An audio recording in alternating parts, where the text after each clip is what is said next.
Olá, bem-vindo a mais um podcast, mais um episódio do podcast Doutor Retina. E hoje o assunto é retinopatia diabética e seus novos achados.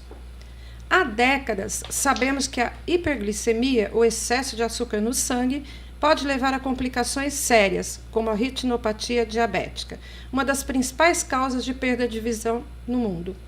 Mas, recentemente, no Congresso Retina Society 2025, uma nova descoberta acendeu o alerta. A hipoglicemia, ou seja, a glicose muito baixa, também pode causar alterações na retina, especialmente em pacientes jovens com diabetes tipo 1, mesmo com a visão aparentemente perfeita. Hoje, no podcast Doutor Retina, vamos entender o que está por trás desses novos achados e o que isso muda na forma de cuidar do diabetes e proteger a visão. Comigo, mais uma vez, o especialista em retina, o Dr. Rodrigo Jorge, e a endocrinologista, doutora Lívia Mermejo, ambos da Faculdade de Medicina da USP, em Ribeirão Preto. Bem-vindos. Obrigado. Obrigada. Vamos começar com o Dr. Rodrigo. Doutor, o que é a retinopatia diabética e como o excesso de glicose danifica a retina ao longo do tempo? A diabetes é uma doença que cursa com aumento dos níveis de glicose no sangue. A glicemia aumentada, ela prejudica e acaba por degenerar uma célula importante do capilar da retina chamada pericito. Com a morte do pericito, que é uma célula de suporte para a função desse capilar, o capilar é um pequeno vaso que nutre o tecido da retina. Você tem uma progressiva disfunção desse tecido.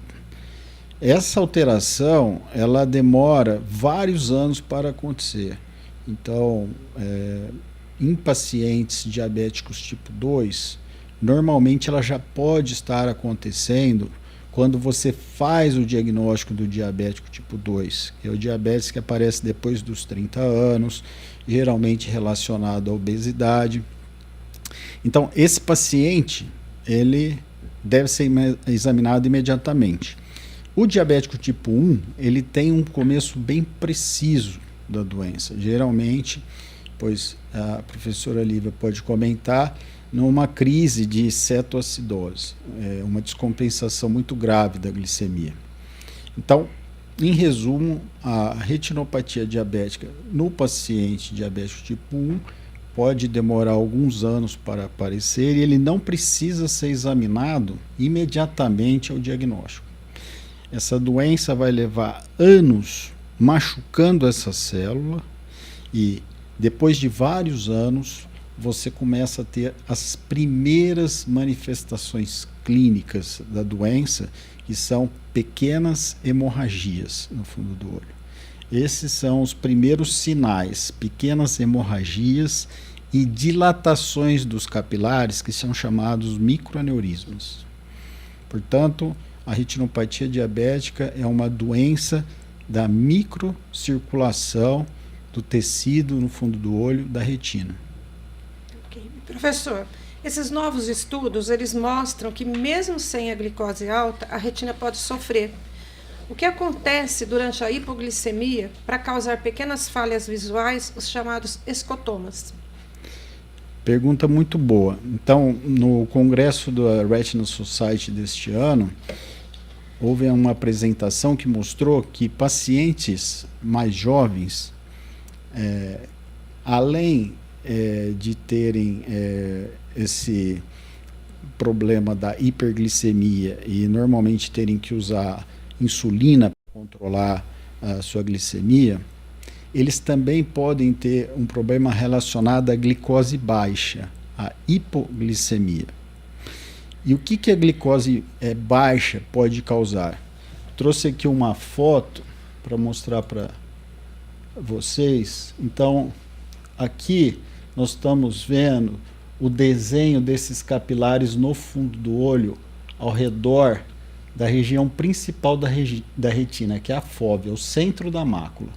Então aqui esse é um grupo controle, aqui as fotos do grupo controle.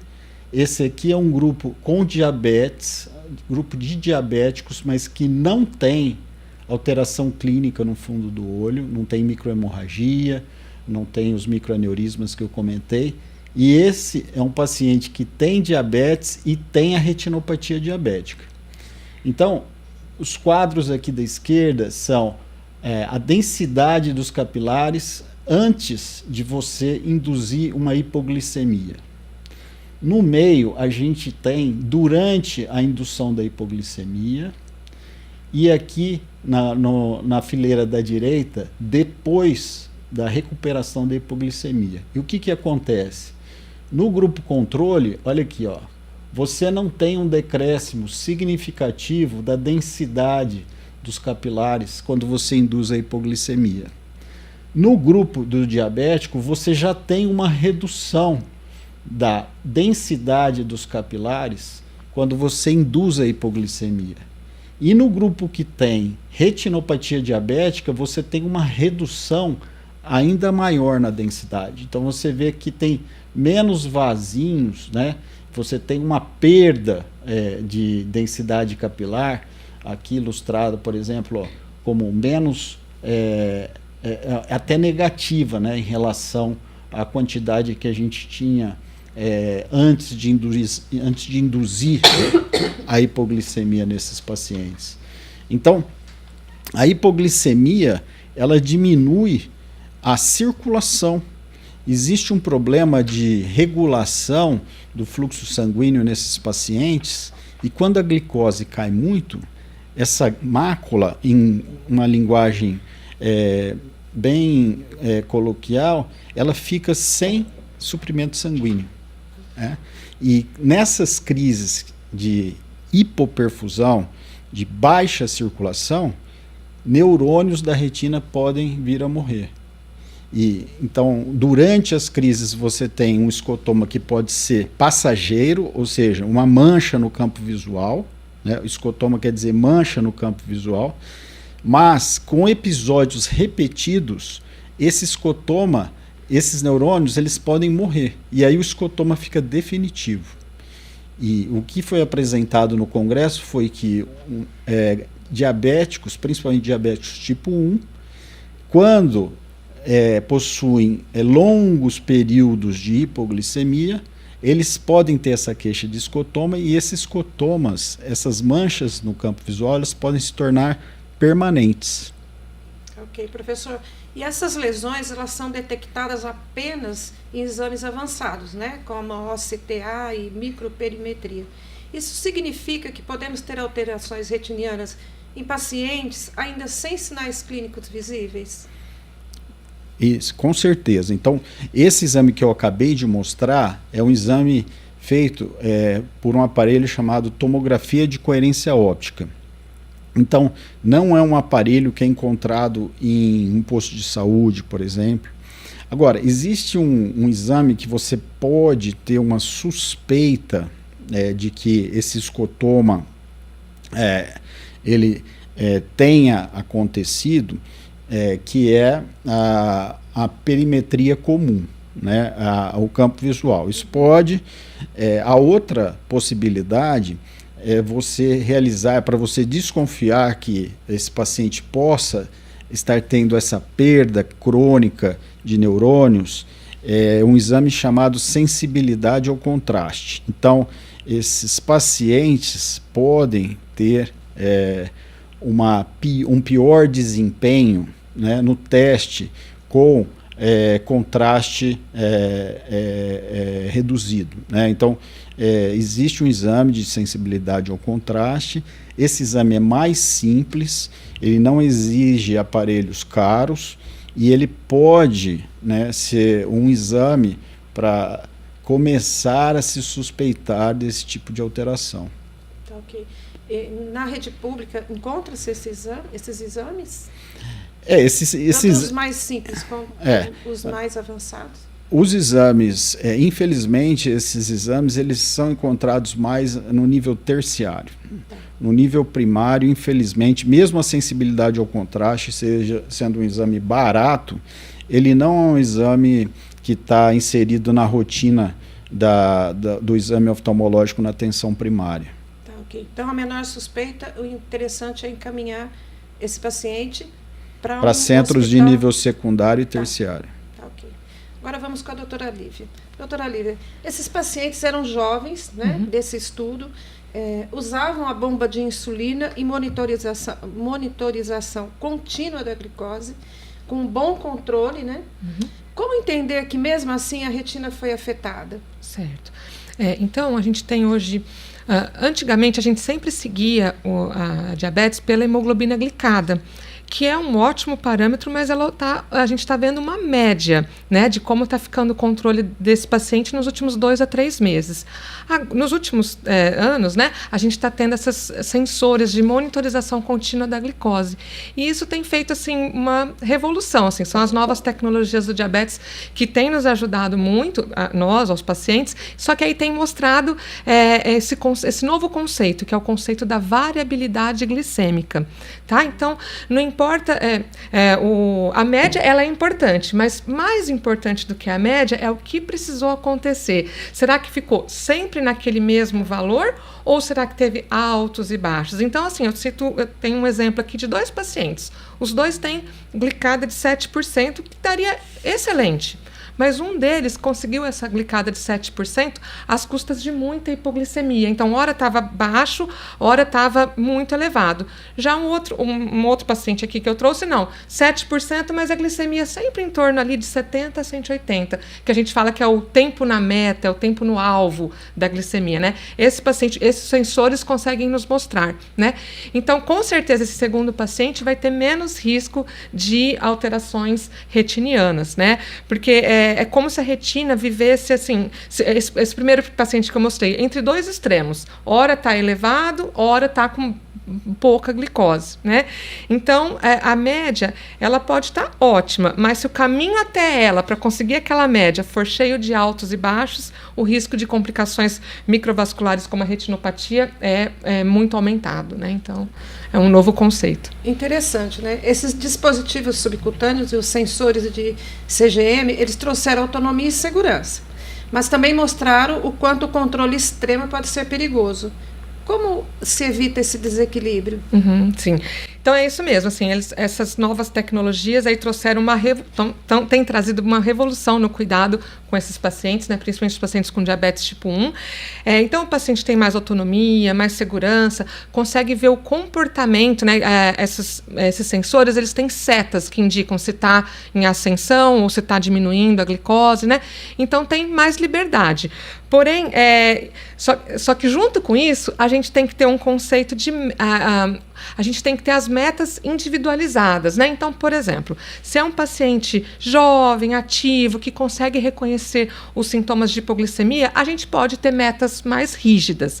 Agora, se já é um paciente mais idoso, que às vezes não vai conseguir perceber, tem um risco de queda, aí esse paciente a gente já tem que não precisa ficar naquela exigência de que tem que ter aquela meta, né? Então, essa nova tecnologia permite isso, que a gente ajuste para cada paciente mesmo, né? Fazer um tratamento personalizado. Isso, exatamente. O paciente consegue aprender mais o que está acontecendo com a diabetes dele e conseguir prever mais, ficar mais seguro, né? Então, outro ponto bem importante também é o ajuste fino da insulina que a gente consegue fazer com essas setas de tendência, né? O paciente traz, a gente consegue analisar e consegue ver, eu consigo diminuir só aqui a insulina, que aqui só está tendo hipoglicemia, ou então aqui eu preciso um pouquinho mais. A gente consegue, então, mais uma vez, individualizar. De acordo com a fase do dia, né? Você Sim. tem um mapa do dia inteiro da glicemia do paciente, né? Sim, e de acordo com como que é a vida deles. Naquele momento tem paciente que é trabalhador noturno, tem paciente que tem uma atividade mais intensa durante a manhã, né? Então a gente consegue personalizar, né? Então as tecnologias são ferramentas poderosas, mas elas precisam ser usadas com propósito e equilíbrio. Assim, o objetivo não é um gráfico perfeito, né? E sim que o paciente adeque àquela necessidade que ele tem durante o dia. Vamos entrar um pouquinho assim, a sua experiência clínica. São muitos os pacientes diabetes, tem já estudos de que ela tem avançado, né, no mundo, assim, aumentado muitos casos. Também aumentou muitos casos de pessoas com diabetes que precisam ir rapidamente para o oftalmologista, que desenvolvem problemas de retina, problemas oculares? Sim, assim, tudo isso, essas tecnologias, elas começaram a ser implementadas há poucos anos, né? Então, esse conhecimento é bastante novo que o professor Rodrigo trouxe, foi do congresso recente deles agora de 2025.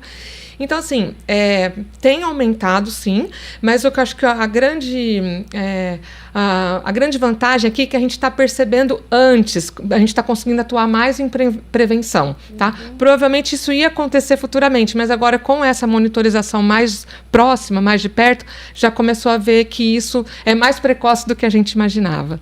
Acredito que seja isso, né? Eu acho que para deixar para o público que assiste o nosso podcast, em linhas gerais, qual a percentagem do dia que você aceitaria de hipoglicemia numa curva num monitoramento de 24 horas? Tá. Então, assim, a gente sabe que ele tem que ter menos do que 4, 5% de hipoglicemia em 24 horas, né? Quanto menos, melhor, né? Mas um pouco, às vezes, acontece. E o nível de hipoglicemia seria de quanto?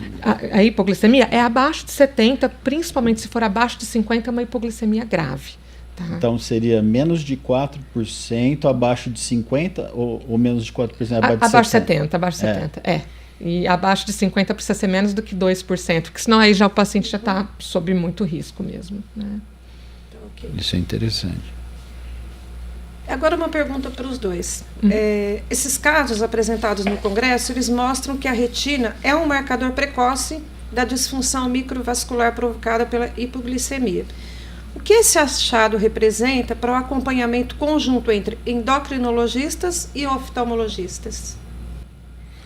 Eu acho que agora, o que eu estava comentando com a Lívia, é que o endocrinologista, ele vai ter um papel, ele já tinha um papel obviamente super importante, mas agora ele vai ter que fazer um ajuste mais fino e a interação vai ter que ser um pouco mais estreita, né? Porque às vezes o especialista em retina vai detectar uma possível complicação da hipoglicemia e, por outro lado, o endocrinologista ele vai ter que ter esse mapa, né, para poder verificar esse tipo de alteração, não é, Lívia? É isso mesmo, eu acho que assim, parceria é a palavra aqui entre endócrinos e oftalmos, né, porque assim, o sensor ele mostra o que está acontecendo em tempo real, né? Mas aí com o oftalmologista a gente consegue ver que isso está causando, tá tendo problemas. Pode assim, se a gente não atuar, a gente pode ter as consequências, né? Então aí eu acho que a gente consegue trabalhar juntos, assim, se o paciente está tendo muita hipoglicemia, eu consigo aí diminuir, né, fazer os ajustes necessários e para prevenir isso, né? Então eu acho que assim, esse diálogo ele é fundamental e vai transformar aí essa tecnologia em prevenção, né? Então acho que... Doutora Lívia, é muito comum a gente ouvir a pessoa vai no endocrinologista porque ele é portador de diabetes. E poucas vezes a gente escuta falar que ele foi no oftalmologista. Sim. Por causa da diabetes. Que conselho que a senhora dá no nosso público sobre esse papel do oftalmologista também no controle todo aí da diabetes e suas consequências? É um papel essencial, fundamental. Então, assim, queria lembrar a todos que estão nos escutando assim, que todo paciente com diabetes, todo ano ele tem que ir ao oftalmologista, né? Porque aí, se forem detectadas essas alterações, como eu falei, a gente consegue atuar em prevenção, né? Tanto o oftalmo quanto o endocrinologista consegue fazer ajustes para evitar que isso, né? Para que no futuro ele não tenha nem a perda da visão, né? Então, acho que é fundamental isso, né? Prevenção, sim, com certeza. Eu acho que eu queria acrescentar que a retina ela tem o olho tem uma vantagem sobre os demais órgãos, é que você consegue ver a circulação dentro dele. E isso é uma janela que reflete não só o que está acontecendo na circulação da retina, mas também você pode fazer um paralelo de que essa angiopatia possa estar afetando o coração, o rim, a microcirculação dos membros inferiores e, de acordo com a gravidade das alterações que você vê no fundo do olho, você pode também ajudar, né, na prevenção de doenças em outros órgãos. Isso é extremamente importante, né? Hoje já estão trabalhando com imagens de fundo de olho para se prever complicações microvasculares, né, em outros órgãos e de forma sistêmica. Então a foto do fundo do olho hoje ela é muito utilizada, né, como uma das ferramentas para inteligência artificial, né, e para se prever alterações futuras. E vou dar um exemplo aqui: se você de repente tira uma foto e fala, esse paciente tem grande chance de ter problema no rim, por exemplo, né? Aí você começa a fazer um tratamento já de prevenção para que ele não evolua, por exemplo, para diálise, né? E assim por diante, né? Muito bem lembrado, professor Rodrigo. Normalmente, quando realmente tem já a retinopatia, a gente já vê complicações renais, né, que a gente chama de doença renal do diabético.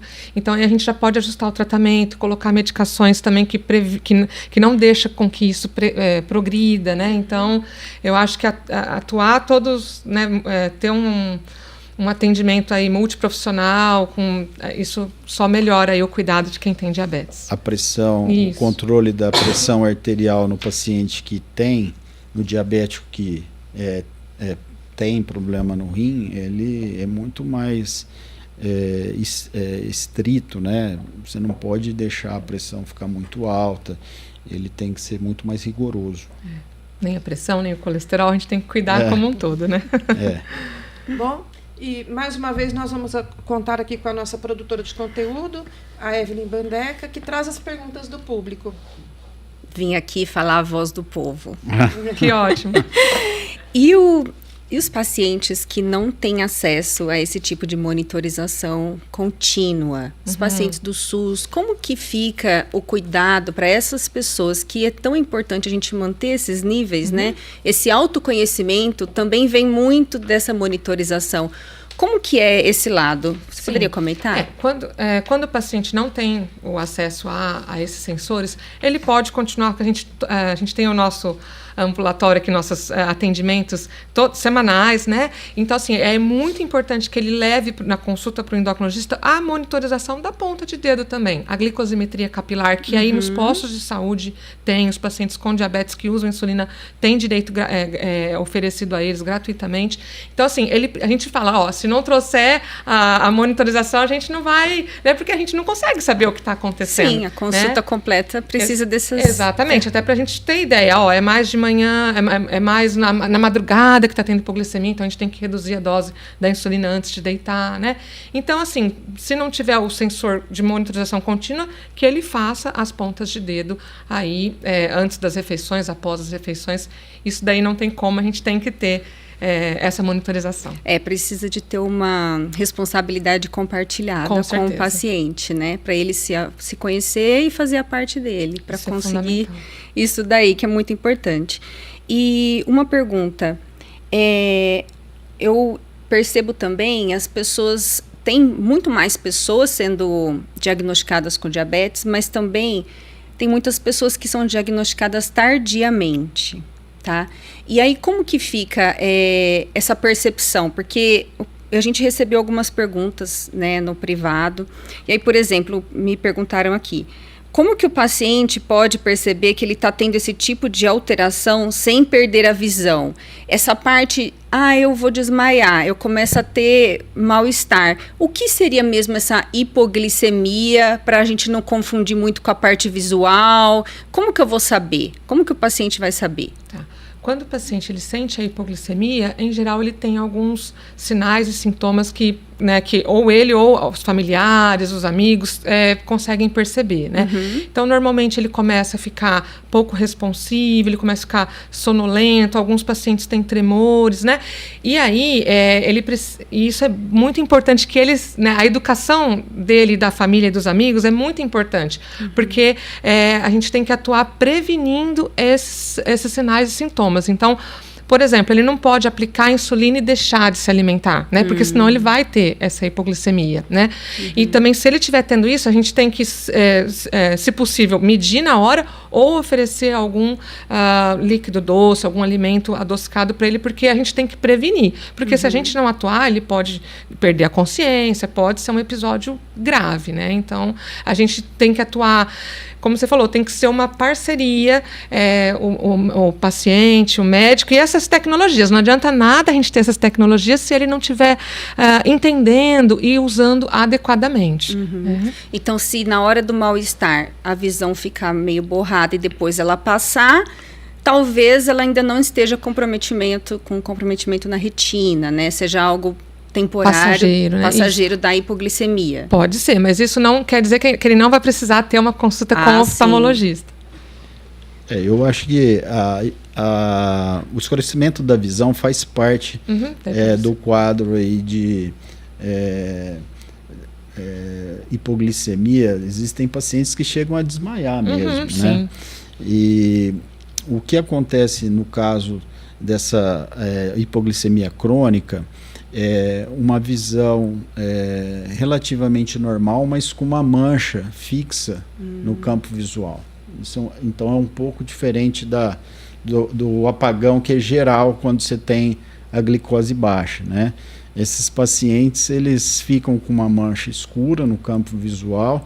Geralmente a retina mais sensível essa retina da região temporal, né? Então que fica do lado da têmpora, oposto ao nervo óptico, né? Então a retina da região macular e principalmente da parte temporal, né? da mácula, ela é mais sensível. Então o escotoma geralmente vai ser o campo visual oposto, que é o campo visual nasal.